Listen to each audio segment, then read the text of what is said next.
So, fellow colleagues in the conference, it's my pleasure to be with you today and delivering this talk on rethinking neurodivergence, where I attempt to bring a psychodynamic and particularly a Lacanian lens on autism, ADHD, and the question of subjectivity, with reference to work done by German psychiatrist, psychotherapist, Dr. Leon Brenner. Some of you may have heard him. He's been very much influential in my thinking recently, so I thought I should share some of my learning in that aspect. So I think the introduction has mentioned what I have been doing and what my background is, so I won't go into this other than to say that having done 24 years in the public sector, I've now set up my clinic, Mentis Clinic.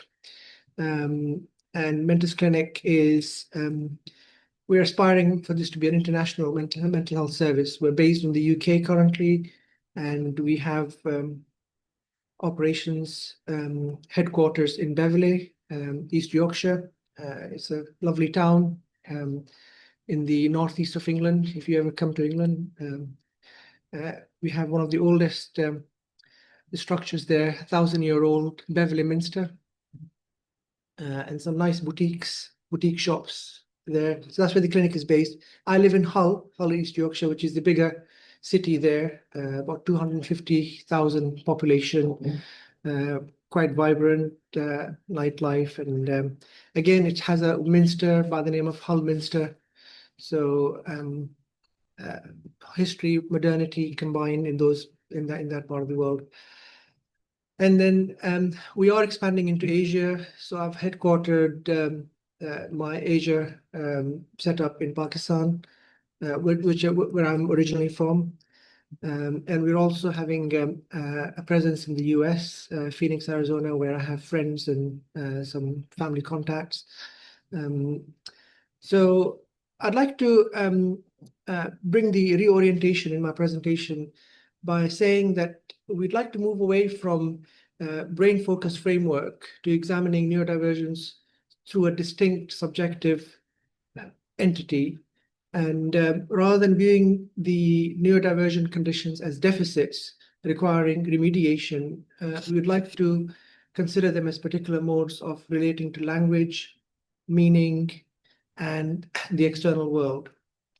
So in essence, this presentation, which I have formulated, attempts to challenge the historical psychoanalytic or psychodynamic interpretation that, if you remember, blamed maternal factors, depressed mothers, cold mothers, instead bringing to the forefront the linguistic and existential dimensions of neurodivergent subjectivity. We all know that biomedically we refer to the DSM-5 framework for both autism and ADHD, and I won't go into the details. We all know this. There are two big domains that we have to reach a diagnostic threshold within in order to make a diagnosis for autism: the social communication domain and the repetitive restricted behavioral patterns domain. And we have to establish that there's no other condition that might explain these long-standing challenges. So it's very much a deficit model that we have to work within in order to get to a diagnosis. And the same for ADHD. The domains here are attention deficit domain and the hyperactivity domain. We have also been observing that for the past 2 decades, maybe several decades, there has been a rise in the recognition and the diagnosis of both these conditions. This surge from research and from clinical experience, because I have been involved in neurodivergence assessments now for nearly 7, 8 years. I've been a general adult psychiatrist for 24 years, the last 7 of which, alongside my general psychiatry practice, I have been focusing solely on, not solely, mainly on autism, ADHD assessment and support. So increased awareness, improved diagnostic criteria since DSM-5 came to being about 12 years ago, and reduced stigma have led to early identification across diverse populations, more so in the adult population and in females particularly, because that is the group where there had been a lot more masking and internalization of symptoms. So difficulties might emerge through intractable depression, anxiety, eating disorders, and so many other conditions that two-dimensionally can be seen as that. But when you bring the third dimension into it, you begin to realize that there is something else that has been playing a part. And this is a graph that is not very well drawn, forgive me for that, but it's confirmed both by the American Psychiatric Association and the WHO from 2020, so about 5 years old. And it shows from 1990, the top line is the ADHD graph, prevalence rising, getting up to 7%. And the bottom line is autism, getting between 1.5 to 2%. And we've heard in the presentations earlier today that neurodivergence is beyond a medical diagnosis. Getting a neurodivergence diagnosis is in many ways an economic currency. That is the ticket that gets the individual to be funded for education, for housing, access to many other support structures that rely very much on government funding. So that is one of the motivations that we also have to consider when we are making a diagnosis and assessing for neurodivergence. Identity and community is another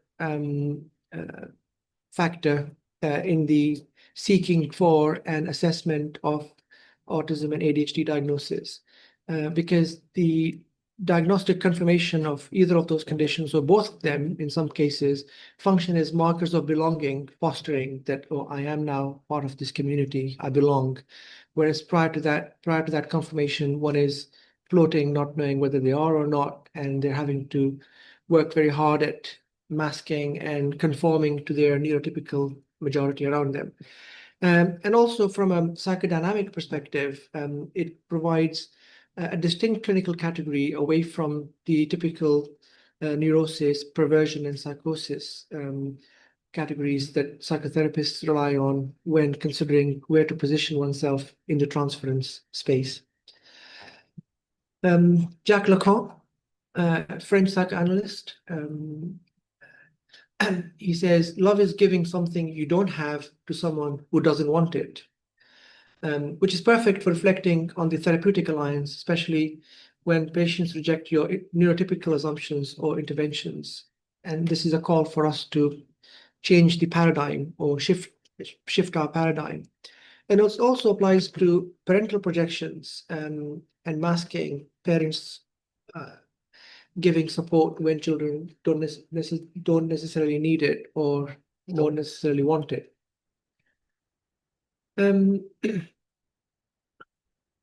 The Lacanian concepts are not very easy to understand, and I will hold my hand up and say I'm not the most well-versed in them, but I have been delving into this reading the last 6-12 months, and it is providing a unique angle or unique perspective on especially the neurodivergence conditions.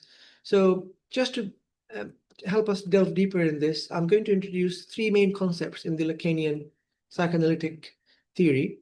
The symbolic order, which is the realm of the language, laws, and social customs that organizes our understanding of the world and our place within it. And I'll give you an analogy, a school analogy, which is easier for us to grasp, but bear with me here. Symbolic order, the subject within the symbolic order. So this is where our sense of self is fragmented, shaped by language and interaction with others. So this is where I'll come to that. Just bear with me. The analogy will explain that. And then the unconscious, viewed as structured like a language, a dynamic system of desires and repressions that influences our actions beyond awareness. So let's simplify this by having the analogy of a school. So let's think about them like being at school. So the symbolic order is like having school rules and words. These are like the rules, the lessons, the words we learn at school. So this is what we do in order to understand how the world operates, how we talk to each other. Now, within that symbolic order, there is a subject, the student. The student tries to follow the rules and use words, but sometimes the student might feel a bit lost and want to do things their own way. And that's where the fragmentation, which I was referring to in the earlier slide, that's where the fragmentation comes. And then the unconscious are the hidden feelings and the dreams that the subject, along with others, will have in the system that are not talked about. And clearly, by virtue of them not being talked about, isn't to say that they are not being present in the dynamics. They are very much having an influence in the dynamics. So the concepts that I gave, I hope, provide some foundation to discussing the Lacanian framework by Dr. Leon Brennan, in which he talks about language and the Umwelt. I think I'm not German, but Umwelt. I think we have someone German in the audience who speaks German. So Umwelt is the milieu, I think, is that there's maybe not a direct translation to English, but it's the milieu or the environment, Umwelt. So humans are born radically underdeveloped, unlike other species. So this gap of being underdeveloped and not being fit to the environment in which human beings are born has to be bridged somehow. And the Lacanian thinking is that language is required to bridge that gap between the inner sensation and the external world, the gap. So the language sutures the fundamental gap, though imperfectly, allowing us to construct meaning from sensorial experience. So the implication of this slide is that our first language, as in how we begin to bridge that gap by beginning to use that language, not problems with parenting, become the foundation of how we experience and understand the world, shaping the very being of the earliest of moments of our life. Does that make sense up to this point? I think. Yeah. And then just paraphrasing Jacques Lacan, the unconscious is structured like a language. Autistic communication isn't deficient. It is structured differently.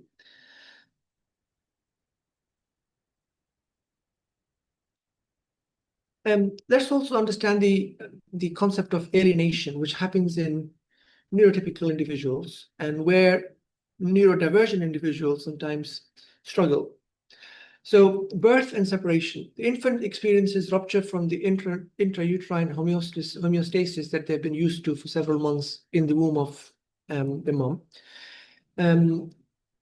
Following their birth, parental attunement, however comprehensive it may be, it still is incomplete, so the needs of the child remain unmet. Having said that, babies are very resourceful at seeking attention through crying. So crying is their resourcefulness in appealing to the big other. And the big other is another concept I'm going to unpack shortly, but bear with me on that. The big other is the locus of meaning beyond conscious control. So think of the big other as the pre-existing structure, culture that has been there before the baby is born. The baby is now having to grasp with the big other, and because language hasn't developed so quickly in the earlier stages after birth, the crying is that resourceful approach to addressing this or appealing to the big other. The third stage is the subject then enters the order of signifiers. Again, I'll explain signifiers. Shared cultures, shared cultural units of meaning that precede individual existence. As I said, the individual existence of the baby has happened at the point of their birth, but before their birth, there has been the shared cultural unit of meaning that they're now expected to adapt within. So this constitutes alienation, very much a disruption, the wound of subjectivity itself. Donald Winnicott said in a famous quote, there is no such thing as a baby, only a baby and someone. So as much as we'd like to focus on purities, we can't assess neurodivergence in isolation. We always have to contextualize it within the environment in which the individual has been brought up. Attachment, qualities, parenting, relational scaffolding. The big other. So what is the big other? The foundation of meaning. So in Lacanian psychoanalysis, the big other isn't a person, but a foundational concept representing the symbolic order, the overarching network of language, laws, and cultural norms that precede and structure every individual's reality. It is the ultimate reference point for meaning and desire. And there are three elements to it: symbolic framework, sources of desire, inherent lack. These are, going into further depth in Lacanian. I'm not going to go into that, but suffice to say, let's stick with the big other thinking here. So Lacan says that the psychotic does not invent the other, the neurotic cannot escape it. So, which is to say that the neurodivergent individual may not decode the other in expected ways, but still exists within the symbolic network, just not so typically, just not so neurotypically, or just not neurotypically so. So all of this foundation that I've been trying to lay, I think this is the point I'm trying to make. And this is a bit I've had difficulty understanding myself, so bear with me. So autism, and I've singled out autism because it's slightly more resonant with the big other ideology here. So autism emerges not from deficiency, as we've been positing and postulating, but from a radical refusal to appeal to the big other. So if you remember, in the normal development, we said that the baby uses crying as a way of appealing to the big other, then develops language. In the case of an autistic individual, the autistic baby or the autistic individual has this radical refusal to appeal to the big other. The big other is a place of meaning, as we said, that exceeds individual control. So this refusal constitutes the core structure, not a secondary effect, which is to say that the autistic subject privileges self-reliance over the unknown otherness upon which language depends.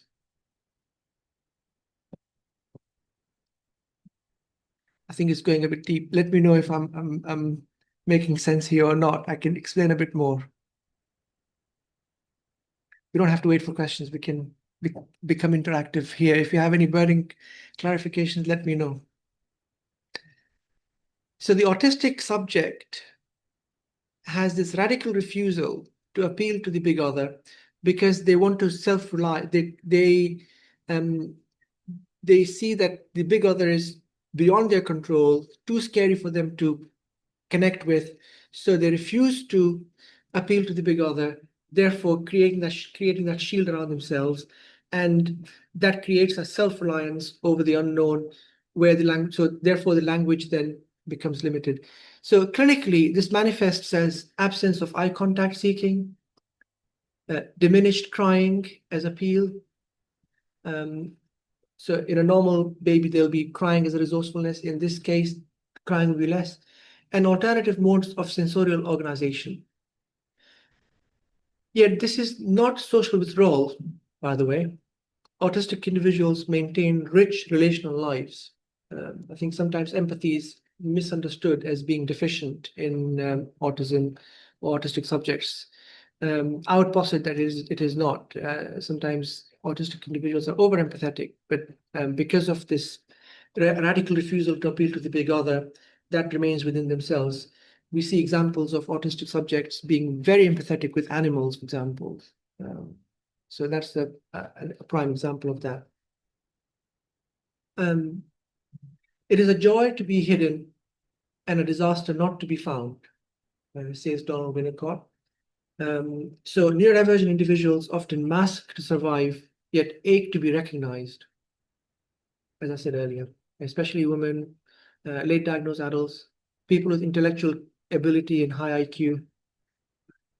And then comorbidity. And this is where I talk a little bit about signifiers and the signs.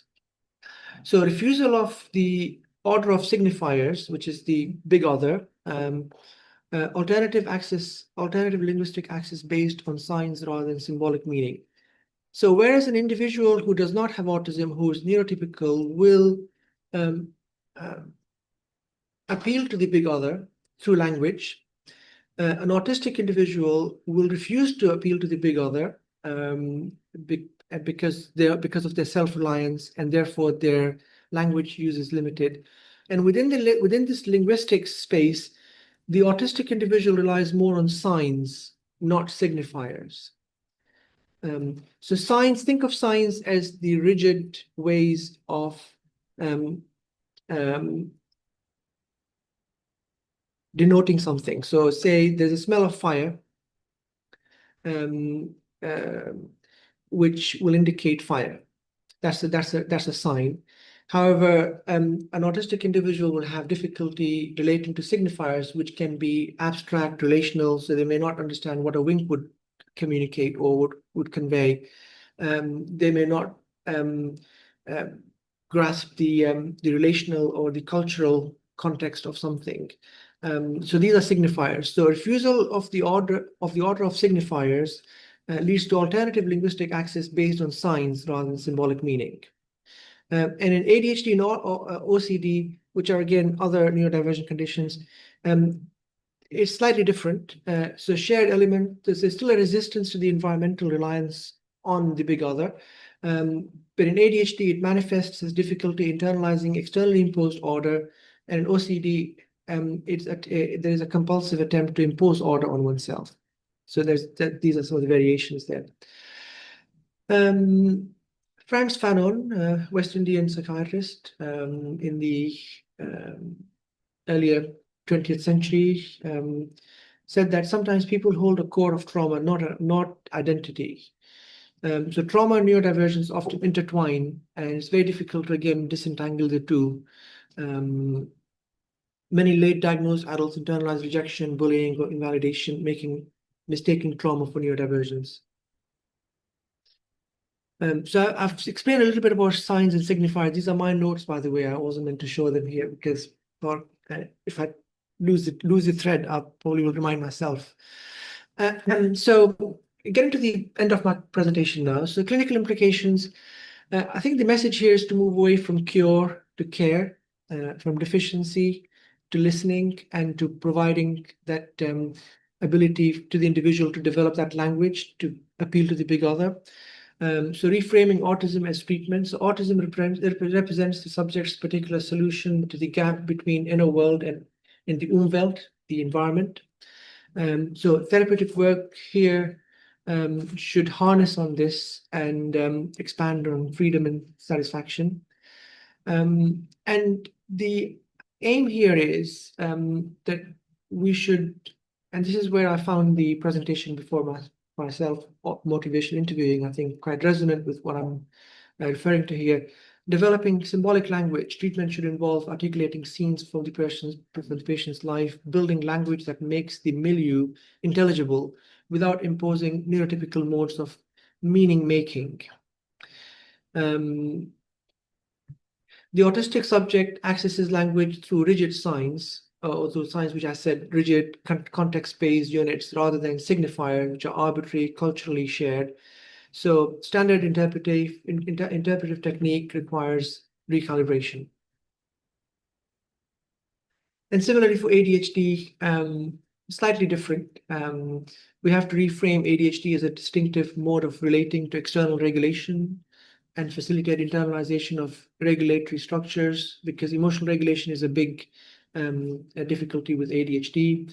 And we have to validate dynamic processing and alternative pathways, which in other words, we have to explore personalized strategies that align with the individual's unique cognitive style and is bespoke to his or her needs. I think Sigmund Freud refers to this quote: "Much has been gained if we succeed in turning your hysterical misery into common unhappiness." In my view, I think this works well for mood instability and in ADHD. We're not curing impulsivity or sensory dysregulation, but we are helping the individual contain this and have insight. So sometimes there may be some residual suffering the individual is left with. But I think the bigger aim here is not perfection, but containment. I think the position of psychiatrists, and I say that in general terms, healthcare professionals, mental health care professionals, is for us to let go of traditional ways of understanding and instead focus on how each patient communicates and expresses meaning in their own unique way.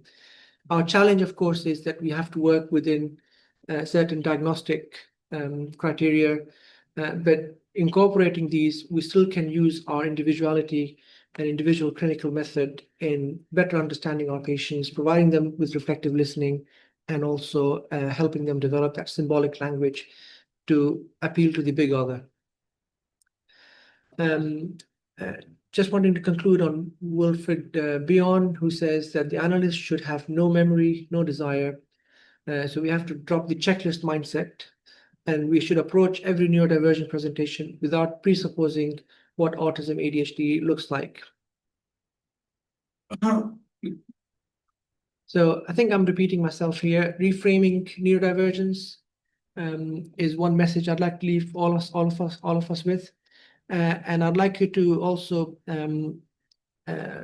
have some clarity about the radical self-reliance that autistic individuals have, which is very much based on the Lacanian thinking of psychodynamic theory. And clinical implication, we should enable patients with autism and ADHD to articulate their world, expanding the language available to them for relating to self and their milieu. If you're interested more in this topic, this is the book I would recommend by Dr. Leon Brenner, The Autistic Subject. It's on Amazon, so you can make a note of it. It's a slightly heavy but very interesting read. So if you're interested in this, interested in understanding Lacanian, because Lacanian thinking is very hard to understand. I've been trying to grapple with this for the last 24 years, but I found Dr. Leon Brenner's concepts quite accessible, which has given me the confidence to stand before you and provide this presentation. And finally, thank you very much to all of you for giving me this opportunity to share my thoughts. And my email and my WhatsApp number are on here. I'm happy to be contacted for any follow-up questions, and happy to take questions as well. Well, thank you, Dr. Faisal, for giving us a peek into the different Lacanian principles and how this can be applied to unique and special individuals with neurodivergence. So with that, do we have questions for our presenter?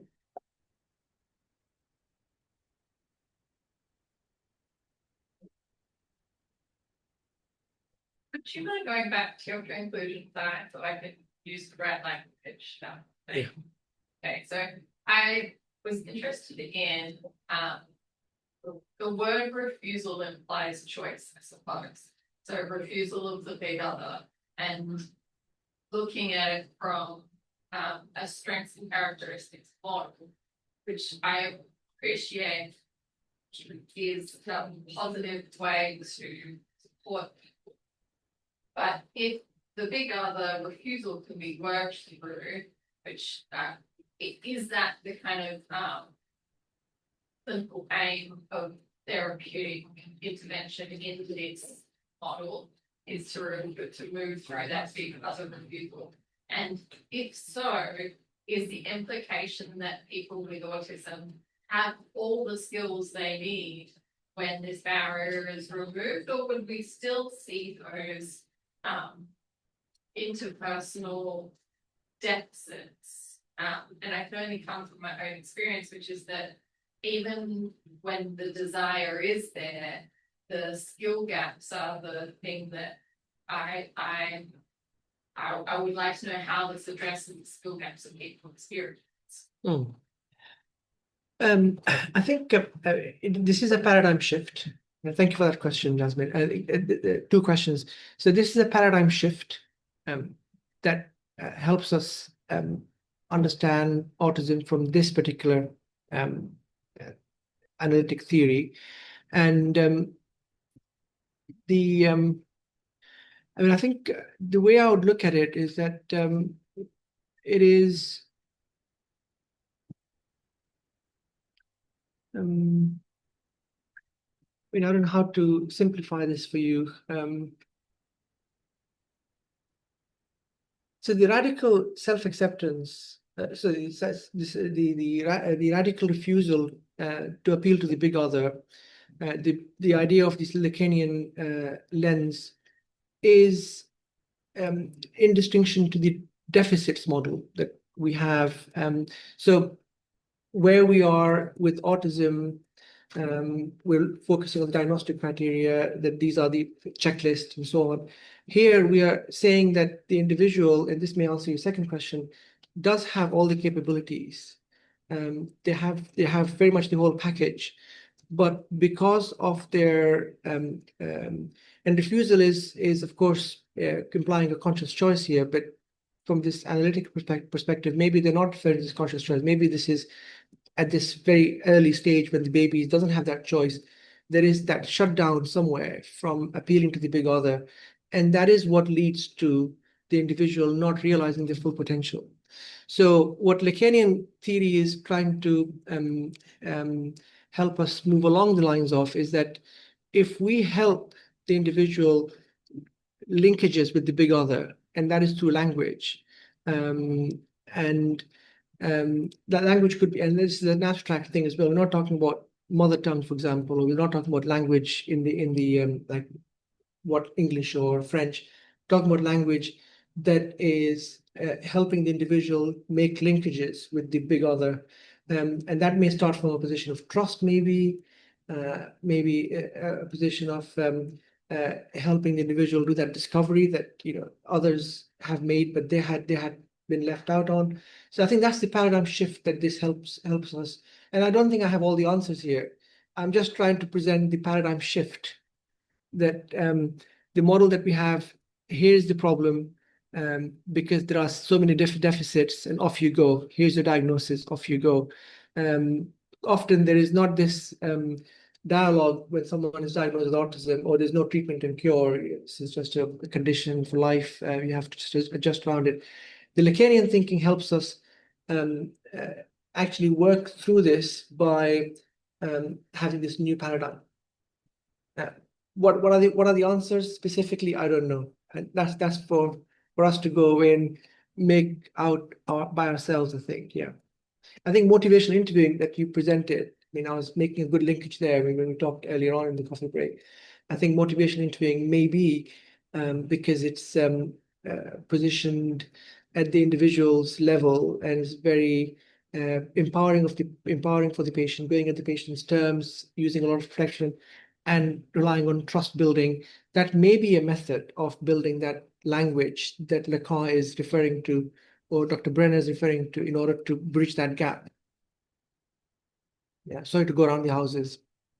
Does that okay? Yeah.